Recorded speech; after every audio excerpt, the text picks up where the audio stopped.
Good morning সবাইকে। মহা অষ্টমীর অনেক অনেক শুভেচ্ছা। সকাল থেকে ব্লগটা শুরু করলাম। সবাই কেমন আছেন? আশা করি সবাই ভালো আছেন। আমিও খুব ভালো আছি। আজকে মহা অষ্টমীর দিনে শুভ দিন। দিনেতে সবাইকে আমার চ্যানেলে অনেক স্বাগত। সকাল সকাল উঠে এইদিকে সকালে যেসব ঘরোয়া কাজ, বাসি চর্চার কাজ, বিছানা গোছ করা, লাতা ঝাঁট, এগুলো সবই মোটামুটি হয়ে গেছে। সাথে আবার ঠাকুর পুজোও করা হয়ে গেছে। আজকে দেখলেন গপুকে যেই জামাটা পরিয়ে দেওয়া হয়েছে, ওটা আমার বাপের বাড়ির মা গপুকে পুজোতে উপহার দিয়েছে। তো আজকে মহা অষ্টমীর দিনে মা পুজো করে স্নান করিয়ে ওকে ওই জামাটাই পরিয়ে দিল, নতুন জামা কাপড়। যেহেতু আমরাও পুজোতে নতুন জামা কাপড় পরবো, ও তো বাড়ির ছেলে, তো ওর জন্যও নতুন জামা কাপড় পরিয়ে দেওয়া হলো। তারপর সকালবেলা এইদিকে সকালে যেহেতু আজকে মহা অষ্টমী, সেহেতু আমি মা অষ্টমী করি, তার জন্য আমরা তো আজকে কোনো সগরি জিনিস বা ভাত এসব খাবো না। আমাদের খাবার লুচি, ঘুগনি আর একটু সিমাই করেছিলাম। আগে খাবার করে নিয়েছিলাম সকালবেলা তাড়াতাড়ি করে, তারপর পুজো দিতে গিয়েছিলাম। কেননা পুজো দিতে যাওয়ার পর পুজো দিয়ে আবার অঞ্জলি দিতে হবে, তার মাঝে খাবার করা, তো ওর সময়টাও কম থাকবে, আর দুবার ধরে যাতায়াতও করতে হবে, সময় পাবো না। সেই জন্য সকালবেলায় আগে খাবার দাবার সব করে নিয়েছিলাম, তারপরে ধীরে সুস্থে পুজো নিয়ে গিয়েছিলাম। পুজো নিয়ে যখন গিয়েছিলাম, মায়ের আরতি হচ্ছিল, পুজো দিয়ে দিলাম। তারপর পুজো দেওয়া হয়ে যাবার পর এদিকে অঞ্জলি দেওয়া হচ্ছিল। এটা প্রথম ব্যাচের অঞ্জলি দেওয়া, তো সবাই দিচ্ছিল, আমরা দাঁড়িয়েছিলাম। আর এটা হয়ে গেলে তারপর আমরা অঞ্জলি দেব। এদিকে আমি, ছোটো পিসিমণি, আমাদের ঘরের কাকিমারা, মা, সবাই একসাথে গিয়েছিলাম। তো পুজো দেওয়া হয়ে গেল, অঞ্জলিও দেওয়া হয়ে গেল। আজ তো বাইরের কোনো জিনিস খাবো না, সেই জন্য ছোটো পিসিমণি একটা করে আইসক্রিম কিনে দিল। এই আইসক্রিমটা আমার খুবই ফেভারিট, রাবড়ির আইসক্রিম। আইসক্রিমটা খেতে খেতে বাড়ি চলে আসলাম। তো আসার পর এইদিকে প্রথমে প্রসাদ খেয়ে নিয়েছিলাম। প্রসাদ খাওয়া হয়ে যাবার পর তারপরে সকালবেলা খাবার খেলাম, লুচি, সিমাই, সাথে ঘুগনি। ঘুগনিটায় বেশ একটু শসা কুচি আর একটু বিন নুন আর লেবু দিয়ে দিয়েছিলাম, বেশ খেতে ভালো লাগছিল। এমনি আমি ময়দার জিনিস পছন্দ করি, লুচি, রুটি, পরোটা বা যে কোনো ময়দা খেতে পছন্দ করি। তো উপোস করলে আমার কোনো অসুবিধা হয় না। খাওয়া দাওয়া হয়ে যাবার পর দুপুরবেলা একটু রেস্ট নিয়ে নিয়েছিলাম। তারপরে আপনাদের দাদাভাই আর আমি দুপুরে রেস্ট নেওয়ার সময়ই ভাবছিলাম যে আজকে কোন দিকে ঠাকুর দেখতে যাব। ও বলল যে আজকে ঘাটালের ওই দিকে ঠাকুর দেখতে যাব, ঘাটাল, পাঁচবেড়িয়া, চাইপাট, এইসব দিকে ঠাকুর দেখতে যাব। তো আমরা মোটামুটি ওই 3টে সাড়ে 3টে নাগাদ রেডি হয়ে গিয়েছিলাম, কেননা আমাদের বাড়ি থেকে ঘাটালটা একটু কাছে হলেও চাইপাট, পাঁচবেড়িয়া এগুলো দূরত্ব অনেকটাই বেশি। সেই মতো রাত্রি 9টা সাড়ে 9টা নাগাদ আমাদেরকে ফিরতেও হবে। সেই মতো আমরা সকাল সকালই বেরিয়ে পড়েছিলাম, কিন্তু সকাল সকাল বেরোলেও কি তখনই প্রচণ্ড ভিড় হয়ে গিয়েছিল। প্রথমেই এটা ঘাটাল পেরিয়ে একদম এই প্যান্ডেলটা রাস্তার ধারেই পড়েছিল। আগেও একবার এসেছিলাম, যেহেতু আমি তখন ভ্লগ শুরু করিনি সেহেতু নেই। তো বেশ ভালোই প্যান্ডেলটা করেছে দেখলাম। তারপরে আমরা যাচ্ছিলাম চাইপাটের উদ্দেশ্যে। তো রাস্তায় যাবার সময় এই জায়গাটার নাম আমি ঠিক জানি না, এই প্যান্ডেলটা রাস্তার ধারেই পড়লো। ছোটোখাটোর মধ্যে প্যান্ডেলটা খুব সুন্দর হয়েছে, আর বেশিরভাগ প্যান্ডেলটা কাগজের দিয়ে তৈরি। কাগজগুলো পানের খিলি যেমন হয় সেই রকমভাবে তৈরি করে, এরকম ময়ূর, ফুল, তারপরে নানা রকম ডিজাইনের ফোয়ারার মতো এসব তৈরি করেছে।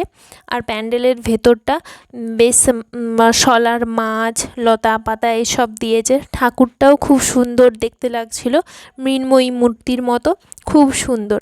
তারপরে চাইপাট যেতে যেতে এই রাস্তার ধারে এই প্যান্ডেলটাও পড়েছিল।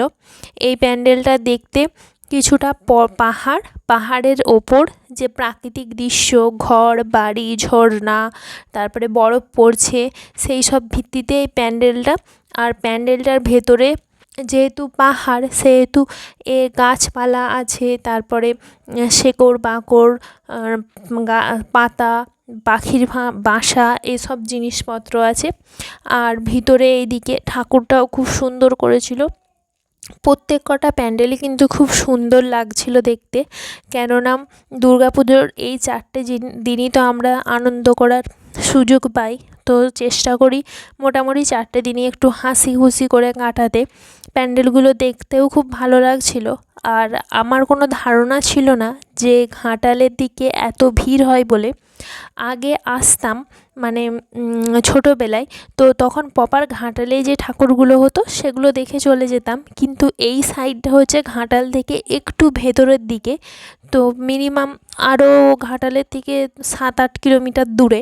তো এই দিকে এত সুন্দর সুন্দর প্যান্ডেল হয় বলে আমি জানতাম না, আগে কখনোই আসিনি, এইবার আপনাদের দাদা ভাইয়ের সাথে প্রথম। তো এটা চলে আসলাম ঘাটাল চাইপাটে। এই প্যান্ডেলটা মানত মন্দির, এত সুন্দর মন্দিরটা করেছে, মানে প্যান্ডেলটা করেছে ধারণার বাইরে। মানে কলকাতাও দারুণ দারুণ প্যান্ডেল হয়, মানে তার সাথে টক্কর দেওয়ার মতো প্যান্ডেল, একদম দারুণ। দূর থেকে তো প্যান্ডেলটা অপূর্ব সুন্দর লাগছিল। আর যেহেতু মানত মন্দির, সেহেতু এই প্যান্ডেলটার ভেতরে ছোট ছোট আমরা মানত করলে যেমন তাগা বাঁধি বা ডুলি বাঁধি, সেরকম ডুলি বাঁধা ঝোলানো আছে। আর বাঁশের খাদিগুলো ফয়েল পেপারে মুড়ে সেগুলো ঝোলানো আছে। আর একটা একটা করে মাঝে লাইট দেওয়া আছে, ডুম যেগুলো হয় গোল গোল দেওয়া আছে, সেগুলো জ্বলছে। এত সুন্দর দেখতে লাগছে সেটা তো আর বলার নেই।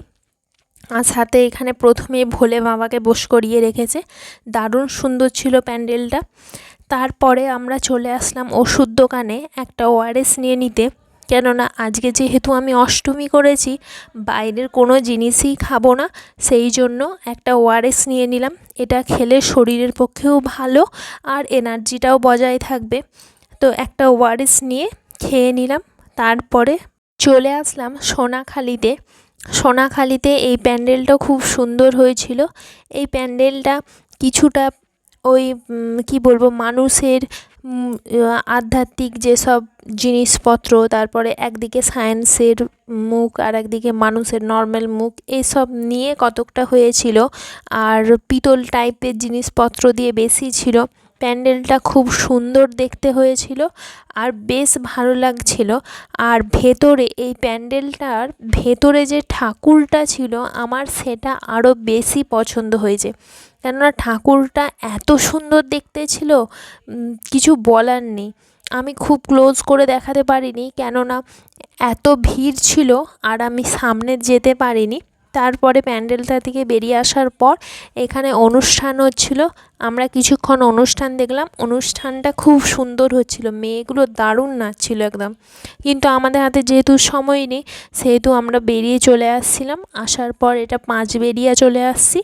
পাঁচবেড়িয়াতে এই প্যান্ডেলটা অপূর্ব সুন্দর। আর এই প্যান্ডেলটায় আপনাদের দাদাভাই ফোনে দেখেছিল, এটা কাঠপুতুল এইসব জিনিসপত্র নিয়ে তৈরি হয়েছে, বাঁশের ঝুড়ি এইসব জিনিসপত্র নিয়ে বেশ সুন্দর দেখতে ছিল। আর ঠাকুরটাও খুব সুন্দর ছিল। এই প্যান্ডেলটা বেশ কিছুক্ষণ দেখে নিয়ে তারপরে বেরিয়ে গেলাম, কেননা তখন প্রায় রাত্রি অনেকটাই বেজে গিয়েছিল, আমাদেরকে অতটা রাস্তা রওনাও দিতে হবে। সেই জন্য এই দিকটায় লোকজন থাকবে, কিন্তু ক্ষীরপায়ের ওই দিকটায় পেরিয়ে গেলে রাস্তাঘাটে অত লোকজন থাকবে না, সেই জন্য আমরা বেরিয়ে পড়েছিলাম। বেরিয়ে আসার সময় রাস্তাতে আর একটা প্যান্ডেল পড়েছিল, সেইটা ছিল সবুজের, মানে গাছপালা বাঁচানোর নিয়ে এইরকম একটা ওরা আমাদেরকে তথ্য দিয়েছে, বেশ ভালো ছিল সেটাও দেখতে। সেটাও আমরা কিছুক্ষণ দেখে নিলাম। দেখে নেওয়ার পর সোজা বাড়ির দিকে রওনা দিয়েছিলাম। রওনা দেওয়ার পর প্রায় জ্যামেতে আধ ঘন্টা আমাদের দাঁড়িয়ে থেকেই কেটে গেছে, কেননা এত বাইক আর এত চার চাকার মাঝে পেরিয়ে আসা খুব কষ্টদায়ক হচ্ছিল। প্রায় আধ ঘন্টা 45 মিনিট আমাদের জ্যামেতেই কেটে গেছে। তারপরে আমরা যাই হোক বেরিয়ে চলে আসছি। আসার পর রাস্তা পুরো একদম শুনশান ফাঁকা, আসতে কোনো প্রবলেম হয়নি, আর রেসে চলে আসা হয়েছে। মোটামুটি আমরা সময় মতো বাড়িতে ঢুকেও গিয়েছিলাম। মহাষ্টমীর দিনটা আমার খুব ভালো কাটলো, প্যান্ডেল দেখে সবারই সাথে মিলে মিশে আনন্দ করে। আপনাদের কেমন কাটলো অবশ্যই জানাবেন। ধন্যবাদ।